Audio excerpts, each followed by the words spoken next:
Hello बच्चों, तो देखिए इस वीडियो में हम जानेंगे कि केमिकल रिएक्शन क्या होता है, कैसे जो है केमिकल इक्वेशन बनता है, किस तरह से केमिकल फॉर्मूला बनता है, केमिकल इक्वेशंस को बैलेंस्ड कब कहा जाता है, अनबैलेंस्ड कब कहा जाता है, और ये स्ट्रक्चर ऑफ मैटर पर जो है हम आगे और डील करेंगे। तो स्ट्रक्चर ऑफ एटम्स में हमें कुछ और टर्म्स से जो है अपने आप को वाकिफ कर लेना होगा, इसकी जानकारी जो है होनी चाहिए। तो पहला जो टर्म है वो है एटॉमिसिटी। एटॉमिसिटी का क्या मतलब होता है? एटॉमिसिटी का मतलब है कि किसी भी एलिमेंट का मॉलिक्यूल जो है वो किस तरह से जो है एग्जिस्ट कर रहा है, यानी कितने नंबर ऑफ एटम्स एक मॉलिक्यूल में है, किसी एलिमेंट के एक मॉलिक्यूल में कितने नंबर ऑफ एटम्स हैं, उसी को बोलते हैं एटॉमिसिटी। तो हमने पिछले जो टॉपिक था उसमें हमने बताया था इनर्ट गैसेस के बारे में, जैसे हीलियम, नियोन, आर्गन। तो ये सब जो है इनर्ट है। इनर्ट है मतलब ये एक दूसरे से जो है रिएक्ट नहीं करते हैं, बॉन्ड नहीं फॉर्म करते हैं, इसलिए इनका जो एग्जिस्टेंस होता है वो एग्जिस्टेंस कहलाता है मोनो एटोमिक। मोनो एटोमिक कहलाते हैं ये, क्योंकि ये नियोन का सिंबल भी Ni है और इसका केमिकल फॉर्मूला भी Ni है। इसमें कोई भी जो है बॉन्ड नहीं बनता है, तो इसका मॉलिक्यूल भी Ne होता है, सिंगल नियोन एटम होता है।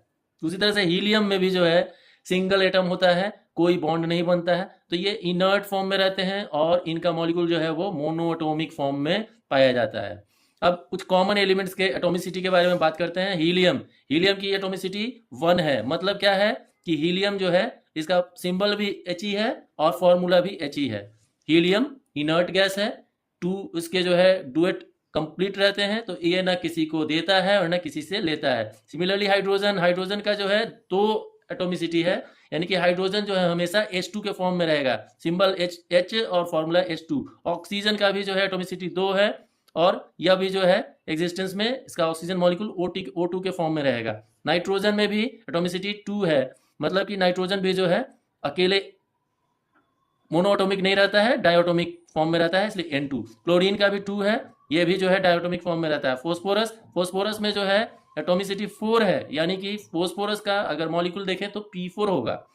सल्फर में एटॉमिसिटी 8 है, तो सल्फर का जो है मॉलिक्यूल जब हम देखेंगे तो वो S8 होगा, ना कि S होगा। ऐसे और बहुत सारे एलिमेंट्स हैं जो इंडिपेंडेंटली एग्जिस्ट नहीं करते हैं, और वो जो है 2 या 2 से ज़्यादा एटम्स के रूप में जो है उनके मॉलिक्यूल्स होते हैं। तो अगर 2 एटम्स वाले मॉलिक्यूल हैं तो उनको डाई एटॉमिक कहेंगे, और अगर सिंगल, जैसे नियोन और हीलियम के केस में है, सिंगल वाले हैं तो उनको जो है मोनो एटॉमिक कहेंगे। ठीक है।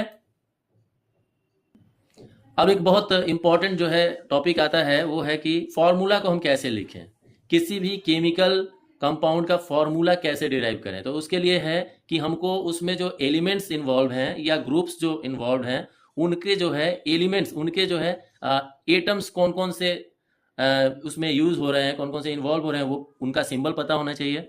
उसके बाद से एलिमेंट्स का वैलेंसी पता होना चाहिए या ग्रुप का वैलेंसी पता होना चाहिए। वैलेंसी क्या है? वैलेंसी वो नंबर है, वो नंबर ऑफ इलेक्ट्रॉन्स है जो कोई एटम मिस करेगा या गेन करेगा, अपना ऑक्टेट या डुएट या 18, मतलब टोटल अपना जो सेल का कैपेसिटी है उतना फुलफिल करने के लिए या तो वो मिस करेगा या गेन करेगा, या एक जो है शेयरिंग में बॉन्ड बनाएगा। तो मतलब कुल मिला के ये है कि अगर इलेक्ट्रॉन की कमी है तो वो लेगा, और इलेक्ट्रॉन अगर अधिक है उसके पास तो वो देगा, to become more inert and non reactive. तो वैलेंसी ये होता है। अब हमको क्या पता होना चाहिए? एलिमेंट्स का सिंबल, ग्रुप्स का सिंबल और वैलेंसीज, एलिमेंट्स के और ग्रुप्स के वैलेंसीज पता होना चाहिए फॉर्मूला के लिए। अब इन्वॉल्व क्या होता है इसमें स्टेप्स फॉर्मूला में? तो पहला जो है वो symbol of elements, group in side by side, मतलब कि जो एलिमेंट्स हैं उनके और ग्रुप्स हैं उनके सिंबल्स पता होने चाहिए।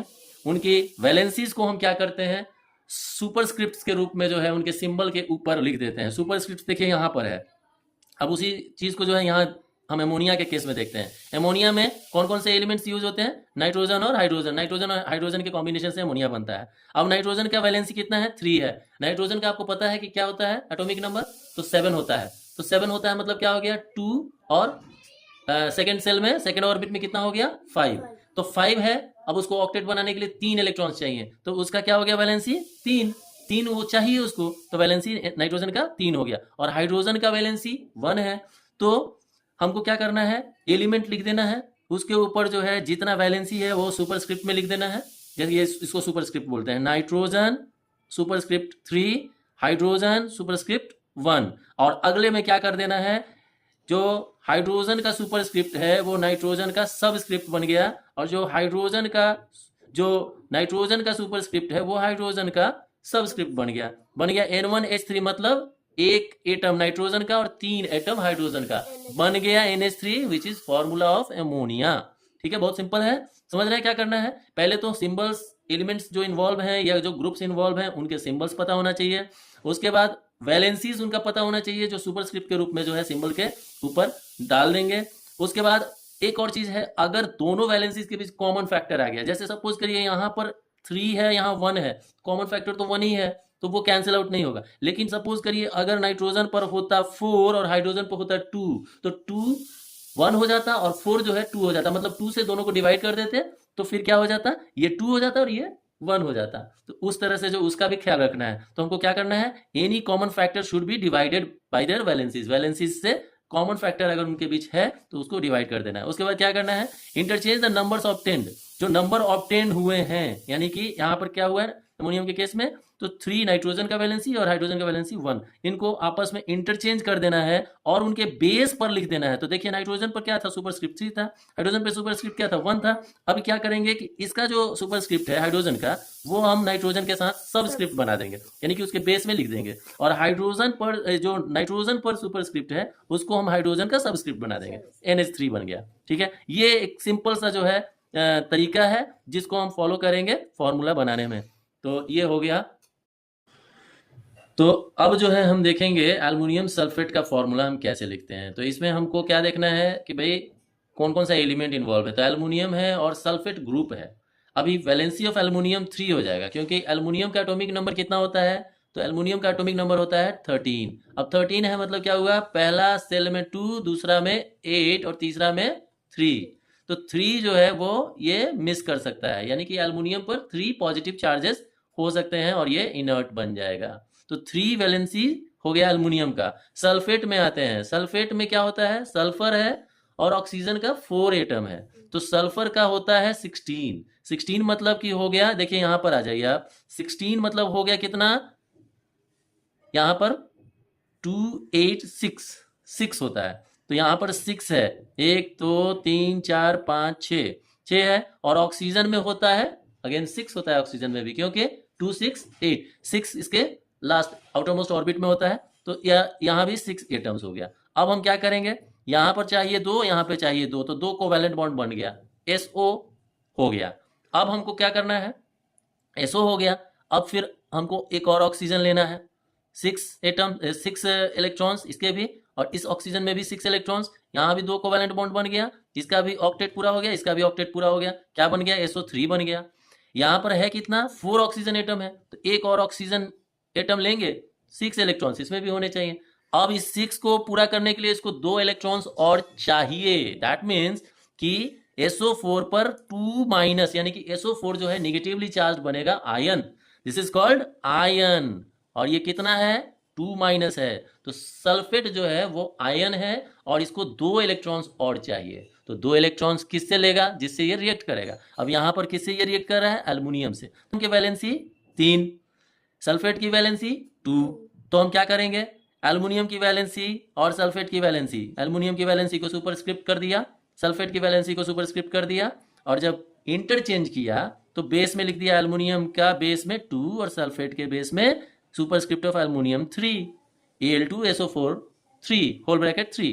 तो जब भी आप ध्यान रखेंगे, जब भी कोई ग्रुप की बात आएगी तो वो ब्रैकेट में लिखा जाएगा और उसकी जो है नंबर ऑफ एटम्स या नंबर ऑफ ग्रुप्स यहाँ लिखा जाएगा। और ये क्या होगा, ये सुपरस्क्रिप्ट होगा दूसरे वाले एलिमेंट का, जो दूसरा वाला एलिमेंट है उसका सुपरस्क्रिप्ट इसका सबस्क्रिप्ट बन जाएगा। ये है तरीका फॉर्मूला बनाने का।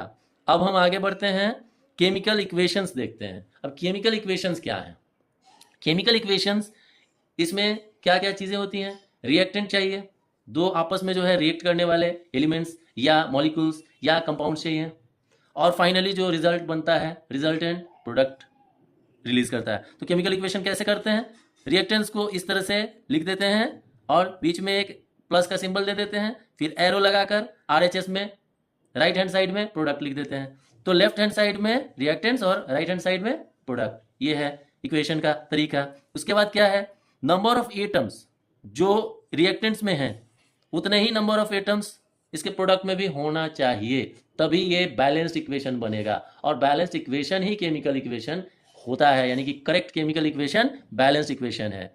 अब देखिए भाई, इक्वेशन को लिखने के लिए हमें क्या क्या चाहिए। हर एलिमेंट का नंबर ऑफ एटम्स जो है वो लेफ्ट साइड में जितना है उतना ही राइट साइड में होना चाहिए। अब एक एग्जांपल लेते हैं वाटर का। तो H2O को H2 + O2 हम लिख सकते हैं? नहीं लिख सकते हैं। क्यों? क्योंकि ये अनबैलेंस्ड इक्वेशन हो गया। कैसे? यहाँ देखिए, हाइड्रोजन में 2 एटम है, ऑक्सीजन में 1 ही एटम है। और यहाँ क्या हो रहा है, 2 एटम हाइड्रोजन में तो है, लेकिन ऑक्सीजन में 2 एटम हो गया, जबकि ऑक्सीजन में लेफ्ट हैंड साइड में क्या है, 1 ही एटम है। तो ये अनबैलेंस्ड इक्वेशन हो गया ना। और अब इसको हम बैलेंस कर रहे हैं। तो बैलेंस करने के लिए हमने क्या किया, 2 मॉलिक्यूल्स ऑफ वाटर ले लिया, 2H2O। अब क्या हो गया, 2H2O। अब क्या हो गया, तो 2 मॉलिक्यूल्स ऑफ H2 और 1 मॉलिक्यूल ऑफ ऑक्सीजन यानी O2। अब देखिए, नंबर ऑफ एटम्स H के कितने हैं, 4 हैं, यहाँ भी 4 है। ऑक्सीजन के कितने हैं नंबर ऑफ एटम्स, 2 हैं, यहाँ भी 2 है। बैलेंस हो गया ना। तो ये ध्यान रखना है कि जो रिएक्टेंट है यानी लेफ्ट हैंड साइड में जो है उसके नंबर ऑफ एटम्स, जो एलिमेंट्स के number of atoms, respective number of atoms हैं एलिमेंट्स के, वो RHS में बराबर होना चाहिए। यानी कि जो अगर ये रिएक्टेंट मान लीजिए है तो ये प्रोडक्ट है, तो रिएक्टेंट और प्रोडक्ट में number of atoms of different elements should be equal. This is important for any chemical reaction और इक्वेशन टू अकर। और इस तरह के ही इक्वेशन को हम क्या बोलते हैं, बैलेंस्ड इक्वेशन या बैलेंस्ड रिएक्शन बोलते हैं। अब इस अगला देख लीजिए, नाइट्रोजन और हाइड्रोजन मिलाकर जो है हमको एमोनिया बनाना है। क्या ये सही है इक्वेशन? नहीं सही है, क्योंकि नाइट्रोजन में 2 एटम है, हाइड्रोजन में 2 एटम है, पर यहाँ पर नाइट्रोजन में 1 ही एटम है और हाइड्रोजन में 3 एटम है, तो अनबैलेंस्ड हो गया। अब इसको हम बैलेंस कैसे करेंगे? तो बैलेंस करने के लिए हमको क्या रिक्वायरमेंट है, number of atoms in the reactant or number of atoms in the left side should be equal to the number of atoms in the right side। तो हमने क्या किया, N2 ले लिया और 3 molecules of hydrogen ले लिया, तो बन गया 2NH3 यानी 2 molecules of ammonia। This is balanced equation, balanced reaction. उसी तरह से सोडियम वाटर के साथ रिएक्ट करता है। सोडियम हाईली रिएक्टिव होता है, सोडियम हाईली रिएक्टिव होता है। सोडियम को हम हमेशा केरोसिन ऑयल में प्रिजर्व करते हैं, केरोसिन ऑयल में उसको स्टोर करते हैं, क्योंकि जैसे वो पानी से मिलेगा या ऑक्सीजन से मिलेगा वो जल जाएगा, वो रिएक्ट कर जाएगा, बहुत हाईली रिएक्टिव होता है। तो इसको हम केरोसिन में रखते हैं। 2 एटम्स ऑफ सोडियम और 1 molecule of water, 1 molecule of water. क्या ये बैलेंस्ड हो रहा है? 2NaOH + H2। ये बैलेंस तब होगा जब 2 एटम्स ऑफ सोडियम और 2 मॉलिक्यूल्स ऑफ वाटर लेंगे। ये 2 मॉलिक्यूल्स जब होगा तब जाके ये बैलेंस होगा। देख लीजिए, 2Na। उसके बाद O 2 एटम ऑक्सीजन का, यहाँ भी 2 एटम ऑक्सीजन का। ये 2 जो है ये सबसे मल्टीप्लाई होगा, Na2। इसका मतलब क्या हुआ, 2 को ढक दीजिए, यहाँ Na2 हो जाएगा, O2H2। तो कितना हो गया, 2 atoms of sodium, 2 atoms of oxygen, 2 atoms of hydrogen. और इधर क्या है, 2 atoms of sodium, 4 atoms of hydrogen, 2 atoms of oxygen. तो हमारे पास अभी भी 2 एटम्स ऑफ हाइड्रोजन बच रहा है। तो वो 2 एटम्स ऑफ हाइड्रोजन यहाँ पर गैस के रूप में इस रिएक्शन में रिलीज करता है। तो सोडियम जब वाटर से रिएक्ट करता है तो सोडियम हाइड्रोक्साइड बनाता है, जिसको हम कॉस्टिक सोडा बोलते हैं। Sodium hydroxide is what? Caustic soda. Its common name is caustic soda, and this reaction releases hydrogen gas। तो उसी तरह से जिंक जो है वो हाइड्रोक्लोरिक एसिड के साथ रिएक्ट करता है to give zinc chloride and hydrogen. Zinc plus hydrochloric acid, 2 molecules of hydrochloric acid, zinc plus 2 molecules of hydrochloric acid gives zinc chloride plus H2। या आयरन को गैल्वेनाइज करने के लिए यूज किया जाता है। अब गैल्वेनाइजेशन ऑफ आयरन क्या है? What is galvanisation of iron? Iron का गैल्वेनाइजेशन का मतलब है कि आयरन के सरफेस पर जिंक की कोटिंग दे दी जाती है, ताकि जब ये एक्सपोज हो आइदर वाटर के साथ, उसमें पानी पड़े या फिर जो है मॉइस्ट एयर आए, हवा आए, तो रिएक्ट जो है वो जिंक करे ना कि आयरन करे। इससे क्या होगा, आयरन जो है रस्ट होने से बचेगा, आयरन में जंग लगने से बचेगा।